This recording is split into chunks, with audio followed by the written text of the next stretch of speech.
Hello everyone. हम लोग यहाँ पे बिहार बोर्ड वर्ग 7 का हमारी दुनिया पढ़ेंगे। तो हम लोगों ने यहाँ पे जो है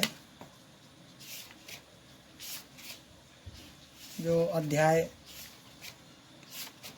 2 तक पढ़ लिया था, आज हम लोग यहाँ पे देखेंगे अध्याय 3।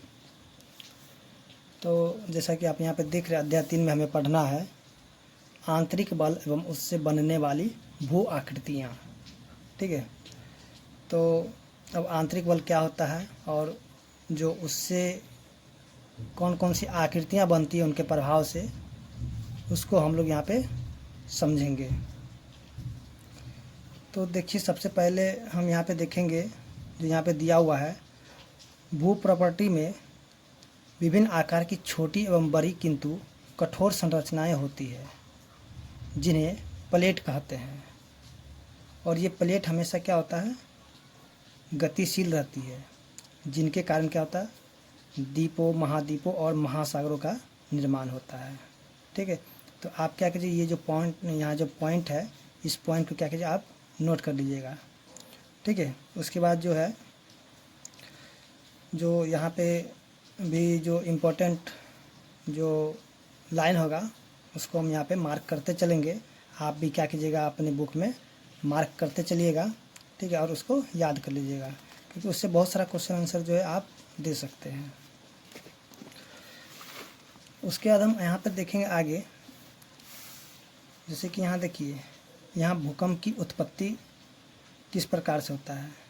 देखिए, उद्गम केंद्र, जहाँ भूकंप उत्पन्न होता है वह भूकंपीय ऊर्जा का उद्गम केंद्र कहलाता है।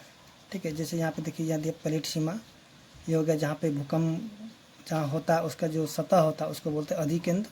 और ये हो गया भूकंप तरंगे जो कि सभी दिशाओं में बाहर की ओर यहाँ से निकलती है। ठीक है, चलिए अब यहाँ पे हम देखेंगे जो कि जो मतलब इम्पोर्टेंट लाइन होगा। ठीक है, उसको हम यहाँ पे क्या किए, मार्क किए हुए हैं। ठीक है, आप यहाँ पे देख रहे हैं, जैसे यहाँ पे दिया हुआ है, यहाँ पे दिया हुआ हमारी पृथ्वी, ठीक है, कि ऊपरी सतह प्लेटों में विभाजित है जो हमेशा गतिमान रहती है। ठीक है, उस गति के कारण कुछ प्लेटें एक दूसरे के पास आती है तो कुछ दूर जाती है, तो कुछ साथ साथ रहती है, जिसके कारण आपस में टकराहट होती है और कंपन शुरू होता है। उसी कंपन को क्या कहते हैं, भूकंप कहते हैं। ठीक है, अगर क्वेश्चन आएगा कि भूकंप किसे कहते हैं, तो आप यहाँ से जो यहाँ तक लिख सकते हैं। ठीक है, जैसे कि यहाँ पे दिया, हमारी पृथ्वी की ऊपरी सतह प्लेटों में विभाजित है जो हमेशा गतिमान रहती है। उस गति के कारण कुछ प्लेटें एक दूसरे के पास आती है तो कुछ दूर जाती है, तो कुछ साथ साथ रहती है, जिसके कारण आपस में टकराहट होती है और कंपन शुरू होता है। उसी कंपन को क्या कहते हैं, भूकंप कहते हैं। ठीक है, तो आप इसको क्या कीजिएगा, इसको नोट कर लीजिएगा या फिर अपने बुक में मार्किंग कर लीजिएगा। ठीक है, अब जो होता है, जब भूकंप आता है तो उसका कुछ जो प्रभाव होता है, जैसे कि कहीं पे जो भूभाग धंस जाता है तो कहीं पे क्या हो जाता है, ऊपर उठ जाता है। ठीक है, और जहाँ पे मानव रहता है, जहाँ पे इंसान अगर वहाँ पे रहता है तो उस बारे जो बसा वाले क्षेत्र होता है उसमें क्या होता है, अत्यंत विनाशकारी होता है। वहाँ पे जो बड़े बड़े मकान होते हैं, बिल्डिंग होते हैं, वो क्या होता है, वो सब के सब गिर जाते हैं, और जिसमें क्या होता है, कुछ मनुष्य लोग दब जाते हैं या फिर जो भी है, वहाँ पे जान माल का बहुत ही भारी नुकसान होता है। उसके बाद हम यहाँ पे आगे देखेंगे जो कि यहाँ पे दिया है, जनवरी 1934 में दरभंगा बिहार में, सितंबर 1993 महाराष्ट्र के लातूर में, जनवरी 2001 में कच्छ एवं भुज गुजरात में भूकंप के भयंकर झटके महसूस हुए, जिससे क्या हुआ था, जान माल की व्यापक क्षति हुई थी। ठीक है, उसके बाद यहाँ भी एक दिया हुआ है क्वेश्चन, क्या आप जानते हैं 11 मार्च 2011 को जापान के उत्तर पूर्वी तट पर भयंकर भूकंप के झटके महसूस किए थे, जिससे क्या हुआ था, हजारों लोगों की मृत्यु हो गई थी। ठीक है, उसके बाद आगे हम देखेंगे जो यहाँ पे दिया हुआ है रेड वाला। ठीक है, आप इसको क्या कीजिएगा, नोट कीजिएगा। अब यहाँ पे देखिए, सिस्मोग्राफ किसे कहते हैं। ठीक है, क्वेश्चन है सिस्मोग्राफ किसे कहते हैं, यहाँ जब भूकंप की जो तीव्रता जो मापी जाती है, यानी कि जिस यंत्र के द्वारा भूकंप की तीव्रता मापी जाती है उसी को बोलते हैं सिस्मोग्राफ। ठीक है, तो आप इसको जो क्या कहें नोट कीजिएगा। उसके बाद यहाँ पे जो दिया हुआ है रिक्टर पैमाना। अब रिक्टर पैमाना क्या होता है, यानी कि रिक्टर स्केल।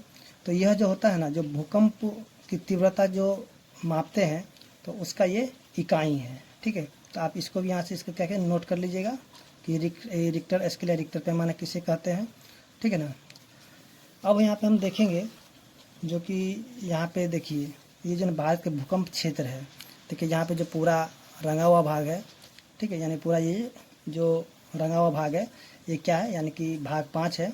ये अत्यधिक जोखिम वाले क्षेत्र है। यहाँ इस तरह के जहाँ जहाँ दिखेगा यानी कि वो अत्यधिक जोखिम वाले क्षेत्र है। जैसे कि देखिए ये वाला पूरा रंगा हुआ है, फिर यहाँ पे ये भी रंगा हुआ, उसके बाद यहाँ भी और कुछ कुछ रंगा हुआ, तो इस क्या है अत्यधिक जोखिम वाले क्षेत्र है।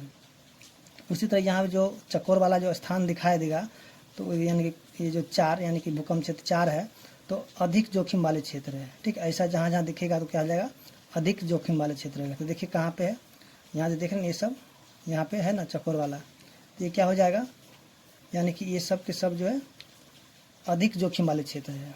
अब देखिए जो जहाँ पे यानी मध्यम जोखिम वाले क्षेत्र यानी कि जो भूकंप क्षेत्र 3 है या 3 है तो वो कह जैसे कि यहाँ पे है ना ये यानी कि जो आयत की तरह बनेगा, तो देखिए यहाँ पे है ये सब क्या है यानी कि मध्यम जोखिम वाले क्षेत्र है। उसके यहाँ पे जो 2 है यानी कि कम जोखिम वाले क्षेत्र, जो ये इस तरह से डॉट डॉट करके है तो क्या हो जाएगा कम जोखिम वाले क्षेत्र। तो यहाँ पे देखिए ये है ना ये सब क्षेत्र ये क्या है कम जोखिम वाले क्षेत्र है। ठीक है ना। तो अब देखते हैं इसका जो आगे है। तो अब हम यहाँ पे देखेंगे कि देखिए अब जो है हम भूकंप को तो रोक नहीं सकते, लेकिन इसकी जो प्रति जागरूकता पैदा कर इससे होने वाले नुकसान को हम क्या कर सकते हैं बचा सकते हैं। ठीक है, ये भी आप जो है इसको लिख सकते हैं, जो भूकंप का जो बचाव का उपाय में भी आप इसको लिख सकते हैं। उसके बाद देखिए अब जो है उद्गम केंद्र क्या होता है, तो देखिए जो भूप्रवृत्ति के नीचे का वह स्थान जहाँ कंपन शुरू होता है उसको क्या बोलेंगे उद्गम केंद्र बोलेंगे। तो आप भी क्या कीजिए ये जो यहाँ जो है इस पॉइंट को नोट कर लीजिएगा। ठीक है, या फिर मार्किंग कर लीजिए। उसके बाद हम देखेंगे अधिकेंद्र क्या होता है। तो अधिकेंद्र जो होगा उद्गम केंद्र के भू सतह पर उसके निकटतम स्थान को क्या बोलेंगे अधिकेंद्र कहेंगे। ठीक है, उसके बाद जो है देखिए अधिकेंद्र से जो कंपन बाहर की ओर तरंग के रूप में चलती है तो उसकी तीव्रता दूरी बढ़ने के साथ साथ ही कम हो जाता है। ठीक है ना। उसके बाद अब देखिए अधिकेंद्र के निकटतम भाग में सर्वाधिक कंपन होता है और वहाँ जो है छत सबसे ज़्यादा क्या होता है क्षति होता है। ठीक है, अब देखिए जब कहता है कि भूकंप आने पर हमें क्या करना चाहिए, तो इस बात का भी हमें ध्यान रखना चाहिए। तो सबसे पहले तो हमें घबराना नहीं चाहिए और अगर हो सके तो बाहर निकलने का जगह तो निकल जाना चाहिए। अगर नहीं निकल पाए तो घर में जो भी मजबूत मेज हो, पलंग हो या चौकी हो उसके नीचे में छुप जाना चाहिए और आग वाले सामान जैसे कि चिमनी, कमज़ोर छत या कमज़ोर दीवार से दूर हट जाना चाहिए। ठीक है, या फिर हो सके तो यहाँ जो दिया हुआ है खुली जगह या मैदान में जाना चाहिए। बिजली के खंभों वृक्षों से दूर रहना चाहिए क्योंकि ये जो है उखड़ कर आपस में आप पर क्या होगा गिर जाएगा। ठीक है, उसके बाद जो भूकंप से बचाव के लिए निर्माण में भूकंप रोधी तकनीक का इस्तेमाल करना चाहिए। उसके जो प्राथमिक चिकित्सा बॉक्स तैयार रखना इत्यादि होता है। ठीक है ना। तो आप क्या कीजिए भूकंप से जो बचाव में ये भी आप लिख सकते हैं। ठीक है ना, क्योंकि जो जब भी यानी भूकंप से का जो भी हम मकान बनाए तो उसके लिए क्या करें सबसे पहले भूकंप रोधी तकनीक का इस्तेमाल करना होगा। ठीक है ना। तो अब यहाँ पे हम देखेंगे जो कि यहाँ पे ज्वालामुखी दिया हुआ है। ठीक है, ज्वालामुखी का जो यहाँ पे आकृति बना हुआ है, देखिए ये जो है यहाँ पे क्या है मैग्मा है। ठीक है ना। और ये जो इसका क्या हो जाएगा वेंट यानी कि निकास शब्द है। ठीक है, उसका इसको जो बोलेंगे क्रेटर बोलेंगे। ठीक है, उसके यहाँ पे देखिए ये जो निकला हुआ है इसको क्या बोलेंगे गैस एवं राख आदि का निकलना। और ये जो क्या है ये लावा का बहना और इसको हम बोलेंगे भूप्रवृत्ति या फिर मेंटल। ठीक है ना। तो अब आगे हम देखते हैं इसका जो यहाँ पे दिया हुआ है बिहार के जो भूकंप क्षेत्र है कौन कौन से। तो देखिए भूकंप क्षेत्र 3 में कौन कौन सा जो इलाका आता है या फिर जगह है। यहाँ पे देखेंगे बक्सर है, भोजपुर है, रोहतास है, कैमूर है, औरंगाबाद है, जहानाबाद, नवादा, अरवल, गया, ठीक, ये सब के सब जो है भूकंप क्षेत्र 3 में आते हैं। उसी तरह हम देखेंगे भूकंप क्षेत्र 4 में कौन कौन सा आएगा, पूर्वी चंपारण, पश्चिमी चंपारण, सिवान, गोपालगंज, सारण, मुजफ्फरपुर, वैशाली, पटना, समस्तीपुर, नालंदा, बेगूसराय, पूर्णिया, कटिहार, मुंगेर, भागलपुर, लखीसराय, जमुई, बांका एवं खगड़िया। तो ये सब के सब जो है भूकंप क्षेत्र 4 में आएंगे। उसके बाद हम देखेंगे यहाँ जो भूकंप क्षेत्र 5 है, तो भूकंप क्षेत्र 5 में क्या होगा कि सीतामढ़ी, मधुबनी, सुपौल, सहरसा, अररिया, मधेपुरा, किशनगंज एवं दरभंगा, ये सभी के सभी जो भूकंप क्षेत्र 5 में आएंगे। अब हम यहाँ पे देखेंगे जो पृथ्वी के बल है, ठीक है, यानी कि कौन कौन सा बल है। तो पृथ्वी में जो है 2 बल लगते हैं, एक है आंतरिक बल और दूसरा है बाह्य बल, ठीक है। तो आंतरिक बल से क्या क्या हो सकता है, तो आंतरिक बल से जो दीर्घकालीन भू संचलन है या फिर आकस्मिक भू संचलन है, ठीक है। तो अब देखिए दीर्घकालीन भू संचलन क्या होता है, तो इसके कारण से क्या हो सकता है, तो ये जो है महाद्वीपीय निर्माणकारी बल है, ठीक है। ये क्या है, पर्वत निर्माणकारी बल, यानी कि पर्वत निर्माणकारी बल। उसी तरह देखेंगे आकस्मिक भू संचलन क्या है, कि इसमें जो आकस्मिक भू संचलन में क्या क्या हो सकता है, यानी कि ज्वालामुखी हो सकता है, फिर भूकंप आ सकता है, फिर भूस्खलन भी हो सकता है। उसके बाद बाह्य बल में क्या होगा, ये अनच्छादन, उसका ऋतु क्षय या फिर अपर्दन, ठीक है। अब एक चीज़ और यहाँ पे देखेंगे, जैसे कि मैग्मा यहाँ पे है ना, मैग्मा दिया हुआ, तो आप क्या कीजिए यहाँ से लिखिएगा, पृथ्वी के अंदर ताप एवं दाब के कारण पदार्थ पिघली अवस्था में होती है, जिसे मैग्मा कहते हैं, ठीक है। और ये क्या होता है, हमेशा गतिशील रहती है, जहाँ कहीं भी पृथ्वी की परत कमज़ोर होती है, वहाँ से यह क्या होता है, धरातल के ऊपर धुएँ, भाप, राख, आग, गर्म तरल के रूप में बाहर निकल जाता है, जैसे कि यहाँ पे आप देखे हैं, ठीक है। तो अब हम यहाँ पे देखेंगे जो पृथ्वी के बलों का जो प्रभाव है, ठीक है। जैसे यहाँ पे देखिए, ये बोलते हैं भ्रंश घाटी, यानी कि यहाँ पे जो ये तनाव बल, यानी कि एक दूसरे के विपरीत दिशा में जा रहा है, तो इनके कारण क्या होगा, ये भ्रंश घाटी यहाँ पे निर्माण हो जाता है, यानी बल इधर से भी लगा और इधर से भी लग रहा है, तो इसके कारण से इसका जो बीच का भाग क्या होगा, नीचे की ओर धंस जाएगा, तो यहाँ पे क्या हो जाएगा, भ्रंश घाटी का निर्माण हो जाता है। अब आइए हम यहाँ पे समझते हैं बारी बारी से, जो कि पृथ्वी के जो बलों का प्रभाव, उसके कारण से क्या क्या हो सकता है। तो सबसे पहले हम यहाँ देखेंगे पर्वत, ठीक है। तो अब देखिए पर्वत किसे कहेंगे, अगर क्वेश्चन आएगा पर्वत किसे कहेंगे, तो आप क्या कहेंगे, यहाँ से शुरू कीजिएगा। पर्वत उस श्रेणी या उच्च भाग को कहते हैं जिसकी ऊंचाई कम से कम 900 मीटर हो और जिसका शिखर क्षेत्र संकुचित हो, ठीक है। तो इसको हम लोग क्या बोलेंगे, पर्वत बोलेंगे, ठीक है। तो अब ये पर्वत जो होता है ना, कई प्रकार के होते हैं, जैसे कि यहाँ पे देखिए बलित पर्वत, भंस्रोत पर्वत, संचयन पर्वत, अवशिष्ट पर्वत, ठीक है। तो अब यहाँ पे देखेंगे कि जो बलित पर्वत कौन सा होगा, ठीक है। तो बलित पर्वत देखिए, 2 विपरीत दिशाओं से जब एक ही केंद्र पर बल लगता है, ठीक है, जब 2 विपरीत दिशाओं से जब एक ही केंद्र पर बल लगता है तो उसे संपीड़न बल कहा जाता है, इसे पर्वत निर्माणकारी बल भी कहा जाता है, जिससे बलित या मोरदार पर्वत बनते हैं, जैसे कि हिमालय, रॉकी आदि, ठीक है। उसके बाद देखते हैं, तो यहाँ जो है, यहाँ पे आप देख रहे हैं इस प्रकार से वो पर्वत बनेगा, ये जो है मोरदार पर्वत या फिर क्या बोलते हैं इसको, यानी कि ये जो पर्वत देख रहे हैं, ये जो है कि इनके जो विपरीत दिशा में बल लगेगा तब इस तरह का जो पर्वत होगा, इसका निर्माण होगा, ठीक है।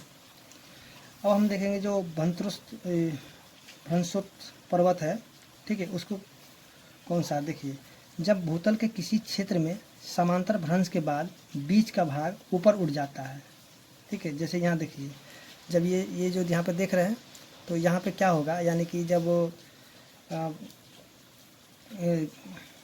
ये जो बीच का भाग क्या हो जाएगा, यानी कि जब बल इसमें लगेगा, ठीक है ना, तो ये क्या, बीच का भाग क्या होगा, ऊपर की ओर उड़ जाएगा। तो इस तरह के जो भी पर्वत होगा, इसको बोलेंगे भ्रंशोत पर्वत या फिर ब्लॉक पर्वत, ठीक है।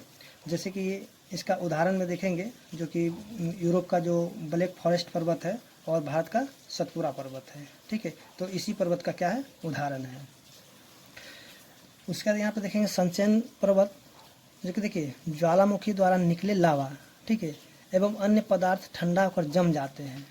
यानी कि जब ज्वालामुखी से जो भी लावा निकलता है, जब वो ठंडा होकर के क्या होता है, जम जाता है, और तब ये क्या करता है, ये पर्वत का एक रूप ले लेता है। इन्हें संचयन पर्वत या फिर ज्वालामुखी पर्वत भी कहा जाता है। जैसे कि यहाँ पे जापान का फ्यूजियामा, उसके बाद अफ्रीका का जो किलिमंजारो, ठीक है, ये सब क्या है, यानी संचयन पर्वत का ही उदाहरण है। तो आप भी क्या कीजिए, ये सब जितने भी है, ठीक है ना, इन सभी को क्या कीजिएगा, नोट कर लीजिएगा। यहाँ जो संचयन पर्वत है, बलित पर्वत है, ये सब को भी आप क्या कीजिएगा, यहाँ से नोट कर लीजिएगा, ठीक है, और इसको याद कर लीजिएगा। उसके बाद हम देखेंगे जो कि अवशिष्ट पर्वत क्या होगा। देखिए अपरदन की शक्तियों द्वारा पर्वत के भाग क्या होता है, कटते छटते रहते हैं, ठीक है। ये अपर्दित भूभाग अवशिष्ट पर्वत कहलाते हैं। अब जैसे कि भारत में जो है अरावली का पर्वत, ठीक है, उसके बाद पारसनाथ की पहाड़ी, ये सब क्या है, अवशिष्ट पर्वत का ही उदाहरण है, ठीक है ना। अब आगे देखेंगे, जैसे कि यहाँ पे देखिए ये जो है, अब देखेंगे यहाँ पे पठार, ठीक है। तो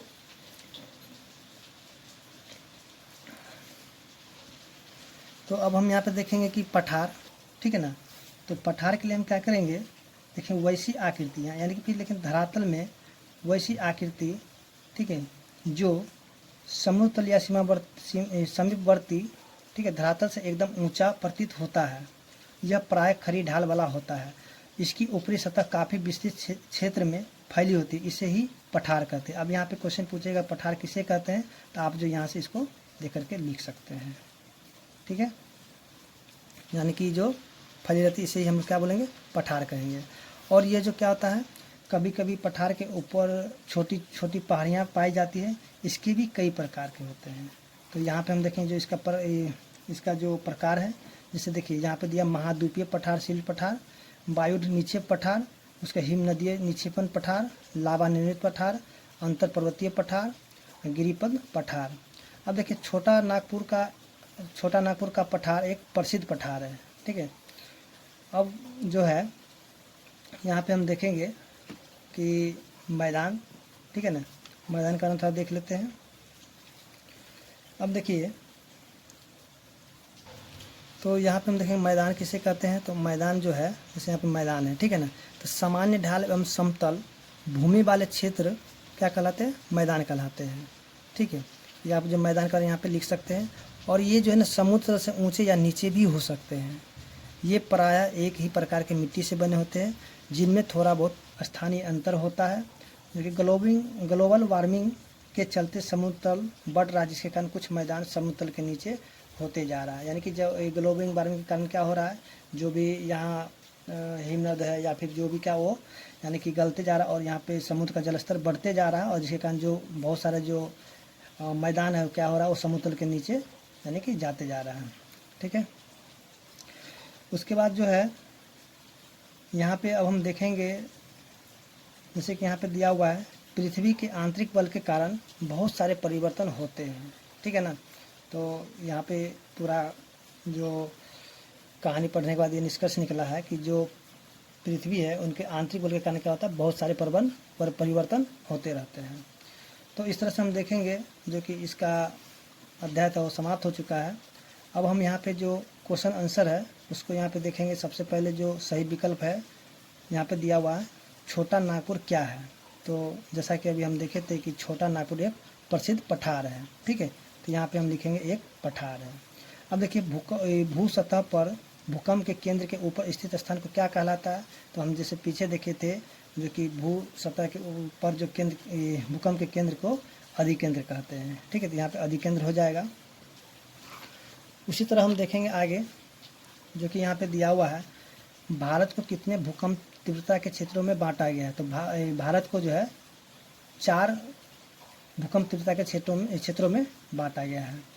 अब जो है यहाँ पे दिया सतपुरा पर्वत किसका उदाहरण है, ठीक है। तो यहाँ पे हम देखें तो ये जो हो जाएगा आपका घ इसका आंसर, ठीक है। तो अब यहाँ दिया हुआ सही मिलान करके लिखिए। जैसे कि हिमालय क्या हो जाएगा, तो यहाँ पे हिमालय जो है बलित पर्वत का उदाहरण है, ठीक है। उसके बाद जो फ्यूजियामा क्या है, ये संचयन पर्वत का उदाहरण है। उसके अरावली क्या है, तो अरावली जो है अवशिष्ट पर्वत का उदाहरण है। ठीक है, उसका दक्कन क्या है, ये तो लावा निर्मित पठार है। ठीक है, तो यहाँ जो है हम देख लिए। जो अब यहाँ पे देखेंगे क्वेश्चन नंबर 3, यानी कि यहाँ पे दिया हुआ स्पष्ट कीजिए। ठीक है, आदि केंद्र क्या होगा, उद्गम केंद्र किसे कहते हैं, सिस्मोग्राफ क्या है, रिक्टर स्केल क्या है। ठीक है, तो हमने यहाँ पे इसके लिए यहाँ जो दिया हुआ था क्वेश्चन आंसर, ठीक है, तो यहाँ पे हमने पहले से क्वेश्चन का आंसर करके रखा है। जैसे कि यहाँ पे दिया आदि केंद्र, तो आदि केंद्र यहाँ पे दिया हुआ था क्वेश्चन में,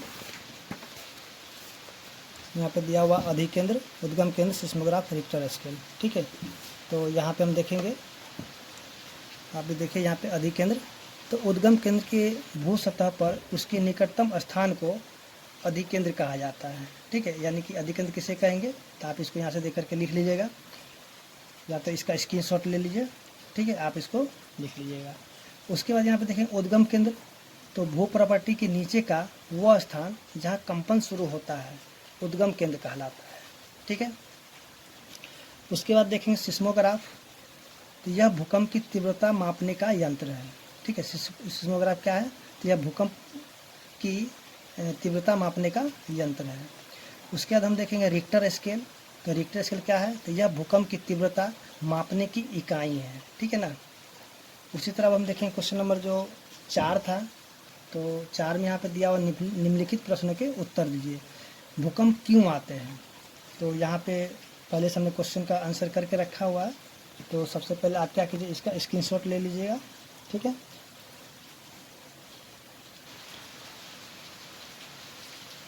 तो आइए हम देखते हैं इसका जो उत्तर होगा।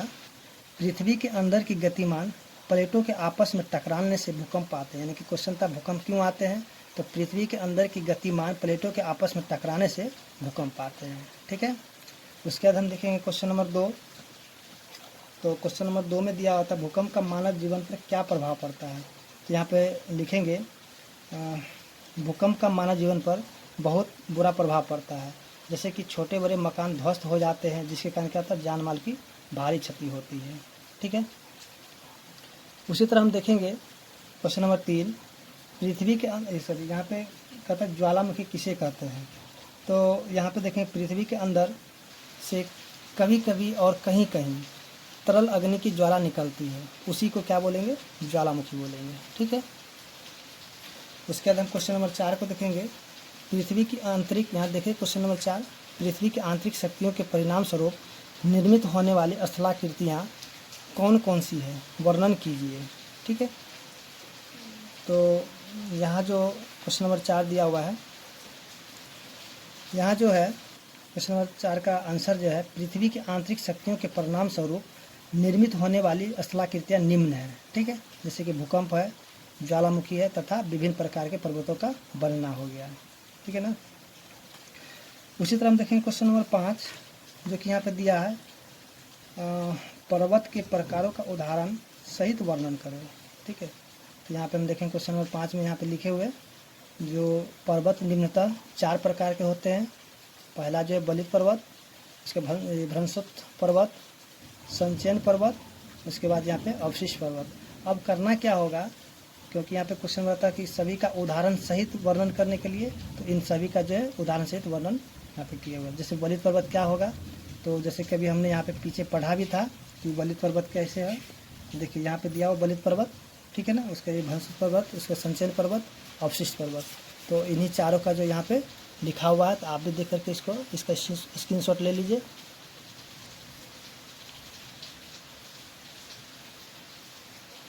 ठीक है, चलिए अब क्वेश्चन नंबर 6 का देखते हैं। तब भूकंप से होने वाली क्षति से हम कैसे बच सकते हैं, तो इसका भी आंसर यहाँ पे दिया हुआ है। तो भूकंप से होने वाली क्षति से हम तभी बच सकते हैं जब नागरिकों को इससे बचने के उपायों से अवगत कराया जाए। जो भी भवन बने उन्हें भूकंप रोधी बनाया जाए, तभी हम क्या कर सकते हैं, भूकंप से होने वाली क्षति से बच सकते हैं। ठीक है, तो आप इसको जो है नोट कर लीजिए। अगर आपको मेरा वीडियो अच्छा लगा हो तो प्लीज़ मेरे चैनल को लाइक और सब्सक्राइब करें, ताकि मुझे जो है इससे मोटिवेट मिलता रहे और आपके लिए नए नए वीडियो लेके आता रहे। धन्यवाद।